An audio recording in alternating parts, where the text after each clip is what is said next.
Well, we can't talk about huge issues in the election without talking about the affordability crisis. There's that word crisis again. We throw it around like our last pair of underwear, yet nothing ever feels like we're solving a crisis. I mean, I got on my list here, I got taxes, groceries, energy. I mean, taxes, I think it's so stupid that What, they're, in general, or? well, okay, so taxes, nobody wants to pay taxes, Right, but right. we have things that need to be paid for in this Yes. country. Yep. But I think it's just stupid that all three parties are pledging to lower taxes. Yeah. We've got deficits that are like bigger Yeah. than, I don't know, the Mandarin buffet. Yep. We can't pay for the programs we've promised people. And I got three people in front of me that are like, we're going to cut taxes. I think what did I calculated Polyev's on the high end was $183 a month. Yeah. No, it's not enough to move the needle for No. people when they're trying to buy groceries. And, Mhm. and that's one of the biggest problems. The carbon tax coming off might help. But again, we can see the Liberals haven't promised that it's going to be gone forever. They might just jack it right back up. That connects everything. That you buy your food, you're paying carbon tax. The farmer that grows the food, he's paying carbon tax. So taxes, affordability, groceries are interconnected. I think the next government needs to do a better job at getting farmers what they need to increase their yields. Bank of Canada noted that. We're also getting killed on the Canadian dollar because we buy a lot of our stuff from America during the winter. And with a weak dollar, we have weak purchasing power.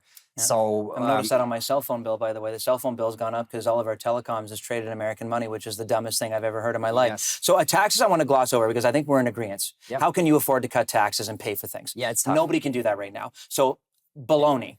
Like I'm like on Judge Judy, baloney. Groceries. I want to talk about energy because when you and I talked about energy, that was an amazing conversation off camera. I wish we recorded it. You're obviously anti-carbon pricing. I am not. I'm anti the way that the policy was communicated. I think it should be done better. I like more output-based systems. It's a bit more market-driven, which I would hope had conservatives a little bit more open. Climate change is a problem. What are you thinking?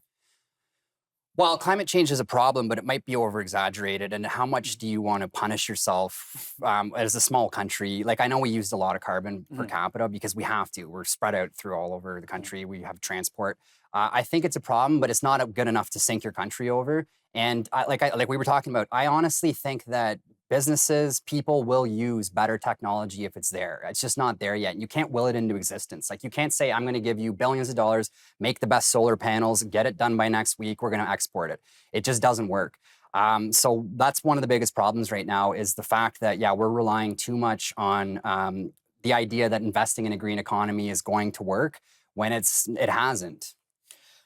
I mean, but we should see results by now, I think. Okay, no. And I think, again, the pandemic really kiboshed a lot of the things that we probably would have seen if the economy didn't go the way it did. Like, we're talking about blaming the Liberals about COVID and all the inflation and stuff. That was a global phenomenon. I can't let people say that it's not. Yeah, but they were one of the biggest voices. Like Justin Trudeau was a global voice. Like a lot of people look to Canada. So if we had a different opinion, we might have been able to influence the globe, right? Well, but I mean, I remember in March of 2020 when Pierre Poilievre was asked this, what is your plan if the country has to shut down or whatever? And they said, we don't believe in big government. We believe in tax cuts. And then he walked away.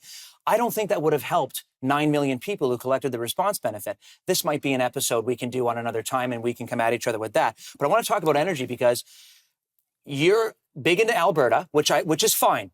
I don't want to sink Alberta. Alberta needs to stay afloat. But I also think that we've invested in an industry like batteries. Why can't Canadian energy work in tandem? It can, but not at the expense of one or the other. So if you're going to try to take our natural resources and then punish us for them and then say, well, we're also going to invent things, that better be happening. Like we should already be selling solar panels all over the globe and counting the money, right? Okay. But we've invested in it. And it's Canada, to be honest, is we don't have enough people and enough resources to actually be global leader in green energy.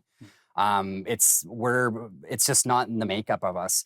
We rely on a lot of technology from America to be invented, and then we can kind of work around it. But we haven't really been a global leader in new technology. I think the future has to be hybrid. We just invested billions of dollars in all this battery stuff. It's got to go into our car fleet, and I think that needs to be where it's focused. Why? Well, this is what I don't like: the either-or solutions. Well, here's the thing. One side says green energy, one side says oil, and why can't it work in tandem? I like hydrogen for cars for one reason. Right now, it's really expensive to get the H out of the H2O. Because of electricity. If we get small modular reactors going, and Ontario is building them with Alberta, then all of a sudden the price for making pulling hydrogen out of water will go down, and you can use it in the cars. Sounds like you're coming back on the show to talk about hydrogen and energy. Thanks for coming on tonight. I really appreciate it. Absolutely. Thanks, brother. Cheers.